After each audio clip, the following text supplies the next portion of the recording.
Não, foda-se, eu não vou lançar mais disco não, e é isso aí, velho. É isso, Acho que só single. eu entreguei muita coisa que eu considero da hora, que eu sei que muita gente considera da hora. Quero fazer a parada acontecer de outras formas também. Eu quero ajudar o trampo da rapaziada que tá lá em BH, sacou?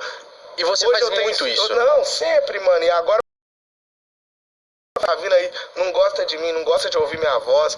Mano, tá fudido, porque vai ouvir.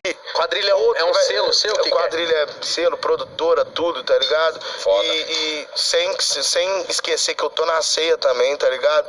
Então, assim, o lance é o seguinte, velho, nós vamos pegar a rapaziada nossa lá de BH e vamos fazer estourar, vamos fazer acontecer, sacou? Vamos fazer chegar nas pessoas. Assim, estourar ou não, depende da recepção das pessoas, mas vamos fazer acontecer. Muita gente lá que tá trampando até hoje, fazendo música e trampando de caixa de supermercado, sacou? Gente boa, difícil, é difícil. Como que o cara vai trabalhar ali 6 a 6 pra depois ir pro estúdio gravar? Não que é impossível, mas é difícil pra caralho. Atrapalha, dificulta demais o trabalho.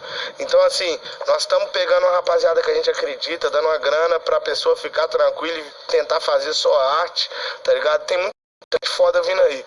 E pra eu focar nisso, inclusive, se eu tiver focado demais nas minhas paradas, talvez eu não consiga ajudar também do mesmo jeito essa rapaziada, entendeu? Então é muito nesse sentido também. Mas você é um cara que já pode se dar esse luxo. Ah, mano, eu não sei, sabe? Se dá esse luxo, não sei, mano, não sei. As coisas estão muito rápidas hoje. Pra chegar amanhã outras pessoas e aparecer, sabe? É o que eu digo no disco, a história é intocável, deixa um legado, tá aí, sacou?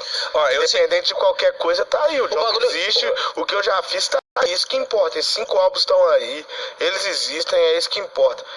Vou continuar fazendo música porque eu amo, sacou? A única diferença agora pra mim é que eu vou fazer do meu jeito. Não quero agradar ninguém, quero me agradar, tá ligado? Quero fazer as coisas bonitas porque eu gosto de ver as coisas bonitas.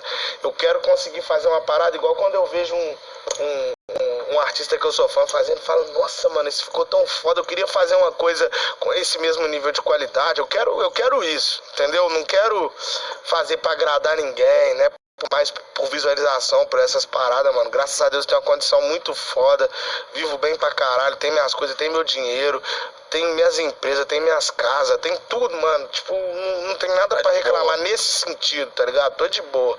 Então eu quero agora, pra me completar mais, eu quero ver o Dogno no palco com um tanto de gente cantando. Quero ver Marina Sena no palco com um tanto de gente cantando. Tofani, Jax, tá ligado? Entre outras rapaziada que vai chegar aí devagarzinho que nós vamos apresentando, entendeu? Isso pra mim é muito importante, tá ligado?